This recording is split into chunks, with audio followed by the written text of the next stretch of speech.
나는 상승마스터 관음입니다.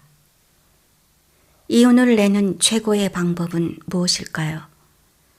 텔레비전을 만들어서 어떻게 하면 가장 큰 이윤을 낼 수 있을까요?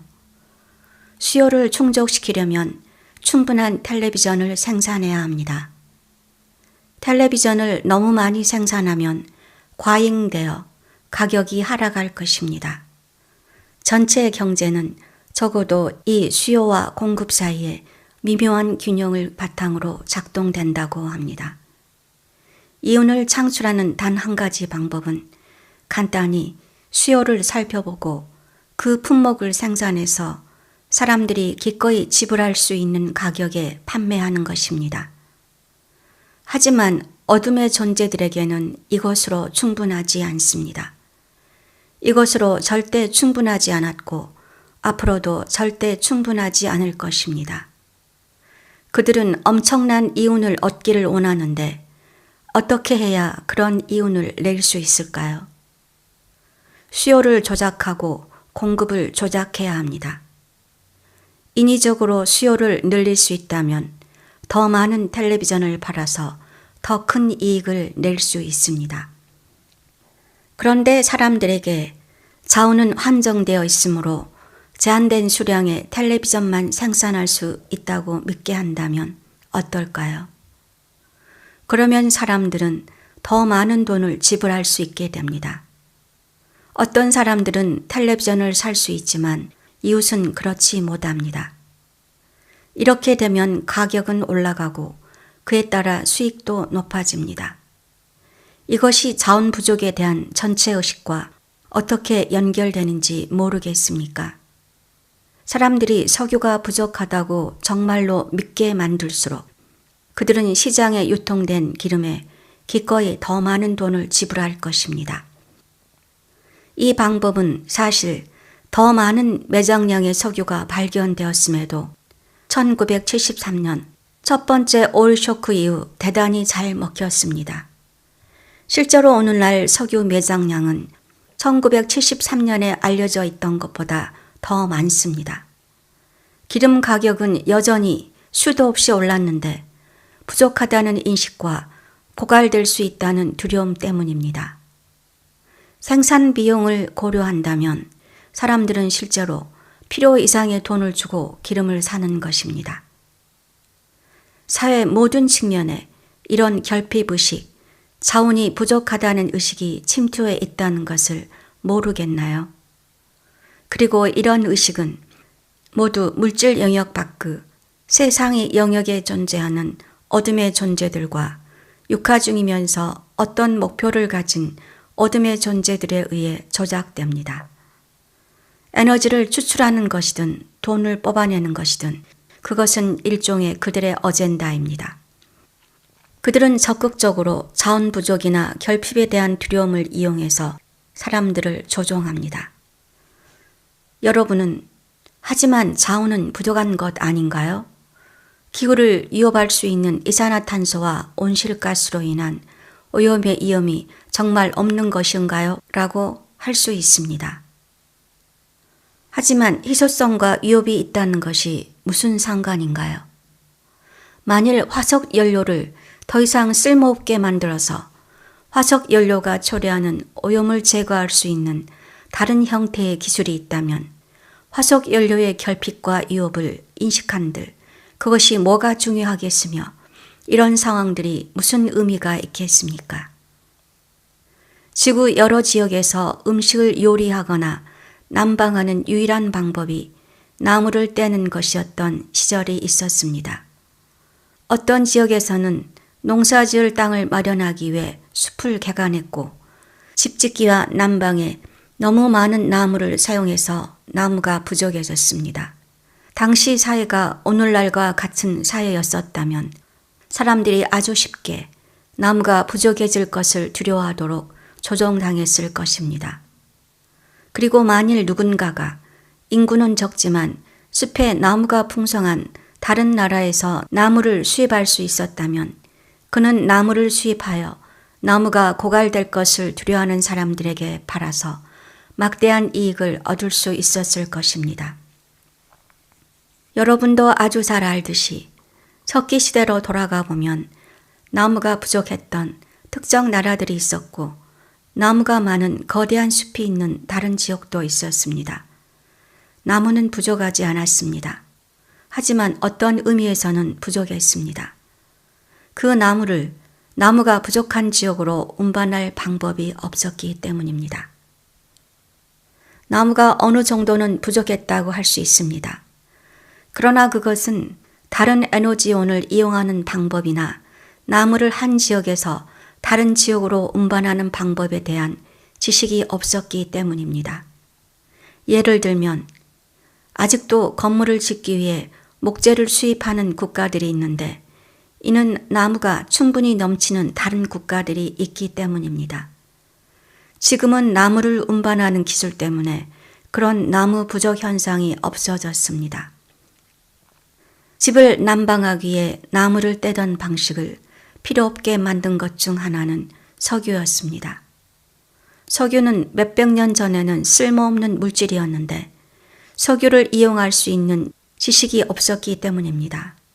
지금은 석유를 어떻게 사용하는지, 연소 엔진을 어떻게 만드는지, 그리고 이 모든 기술이 운송을 어떻게 더 쉽게 만드는지 확실히 알고 있습니다. 그리고 증기 엔진이 발명되었습니다. 증기 엔진은 엄청난 진보였습니다. 증기 엔진은 동물들에게 육체 노동을 시키거나 사람들에게 육체 노동을 시킨 것에 비하면 엄청난 발전이었습니다. 그러나 증기 엔진은 나무를 태우거나 석탄을 떼는 것에 바탕을 두고 있었습니다. 항상 자원이 부족했습니다. 그리고 나서 연소 엔진이 발명되었을 때 방정식이 극적으로 전환되었습니다. 이런 모든 것의 전개 방식은 이렇습니다. 하나의 발명품이 출현하는 특정 시대가 있고 새로운 발명품이 나옵니다. 그 발명품이 사회를 변화시킵니다. 어쩌면 전반적인 그 사회 인프라가 이 발명품을 활용하기 위해 구축될 수도 있습니다. 그런데 여기에도 어떤 한계가 있습니다. 그래서 얼마 후에 이전 발명품보다 제한이 적은 새로운 발명품이 나오게 되어서 사회는 또 새롭게 성장합니다. 이런 식으로 이어집니다. 발명 속도를 보면 어떤 면에서는 발명 속도가 빨라졌다고 말할 수 있습니다. 어떤 분야에서는 발명 속도가 빨라졌으며 다른 영역에서는 정체되었습니다. 현대 대부분의 자동차에서 볼 수 있는 연소 엔진은 본질적으로 한 세기 전에 발명되었습니다. 그 시간은 컴퓨터 같은 다른 영역의 기술적인 진보에 고려하면 아주 긴 시간입니다. 하지만 연소 엔진의 기본 디자인은 그 시대의 틀 내에서만 개선되었습니다. 극적인 변화가 없었습니다. 왜 그럴까요? 연소 엔진과 화석 연료를 초월한 다음 단계로 넘어가기 위해 어떤 아이디어를 가져와야 할지 열린 마음으로 고려하지 않았기 때문입니다. 그럼 왜 이런 것을 고려할 수 있는 열린 마음이 없었을까요? 사람들이 다음 단계의 기술에 대해 마음을 닫고 불가능하다고 생각하도록 조종되었기 때문입니다. 집단의식에 세워진 장벽이 있습니다. 그리고 대부분의 세상 사람은 이 장벽에 완전히 압도되어 있습니다. 사람들은 그것을 뚫을 수 없는 장벽으로 봅니다. 그들은 화석 연료를 대체할 다른 형태의 기술이 있을 수 있다고 상상조차 할 수 없습니다. 다음 단계의 기술이 나오려면 어떤 일이 일어나야 할까요? 누군가는 이렇게 말할 필요가 있습니다. 이것이 절대적인 장벽이 아니라고 한다면 어떨까요? 해결할 방법이 있다면요. 에너지와 에너지 생산에 관한 전체 영역을 보는 다른 방식이 있다면 무엇일까요? 우리가 뭔가를 창조하고 만들어가는 법을 바라보는 완전히 다른 방식이 있다면 어떨까요? 물론 몇몇 사람이 이런 질문을 하기 시작했습니다. 하지만 충분한 사람들이 질문하기 시작한 것은 아닙니다. 그랬다면 그 기술이 이미 구현되었겠지요. 비록 일부 기술이 나타나기 시작하긴 했지만 대부분 사람의 집단의식이 열려있지 않기 때문에 그 기술이 확산될 수 있는 만큼 널리 쓰이지 못하고 있습니다. 사람들은 아직도 어떤 한계들에 의해 프로그램되고 쇠뇌되어 있습니다. 그 한계들은 화석 연료와 연소 엔진이 기반 기술인 현 상태를 유지하기 위해 설정된 것인데 말입니다. 언제쯤 더욱 많은 사람이 이런 질문을 하게 될까요? 여러분은 지금까지 의문을 제기할 수 없었던 어떤 장벽에, 어떤 신념에 기꺼이 의문을 제기할 필요가 있습니다. 그것들은 의문을 제기할 필요도 없고 제기되어서는 안 되었습니다. 왜냐하면 그것 너머에는 아무것도 없다고 여겼기 때문입니다. 여러분은 자신의 마음이 이런 아이디어에 얼마나 닫혀 있는지를 깨닫지 못합니다. 왜냐하면 여러분은 자신이 질문하지 않았던 바로 이런 장벽들에 여전히 너무 집중되어 있기 때문입니다. 모든 사회, 모든 문화, 모든 시대의 역사에는 이런 마음의 장벽이 있었고 사람들은 감히 의문을 제기하거나 질문도 할 수 없었는데 이는 상상력이 없었기 때문입니다.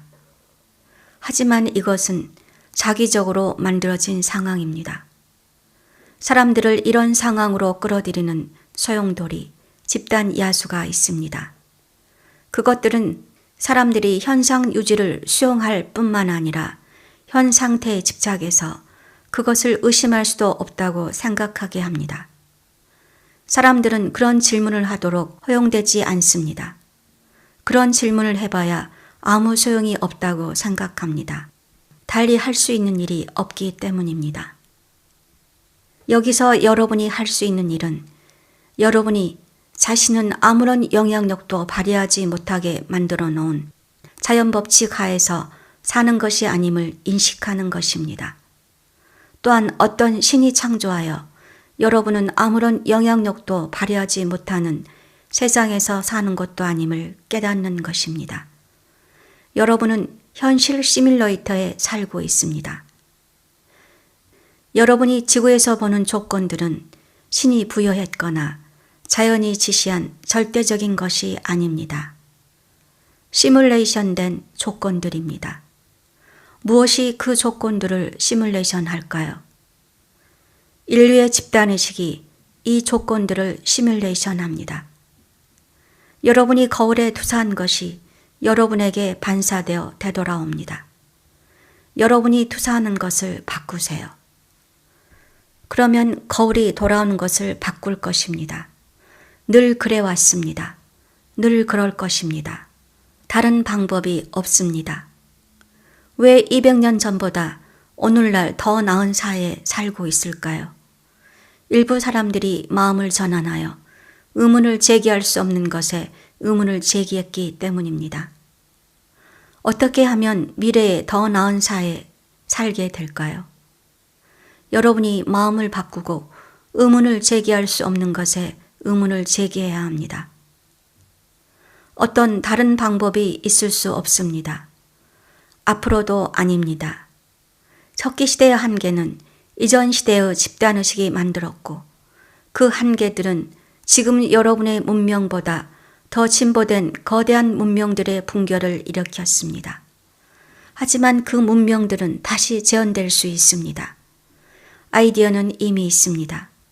하지만 임계 수치의 사람들이 변화가 가능하다는 것을 받아들일 수 있어야 합니다.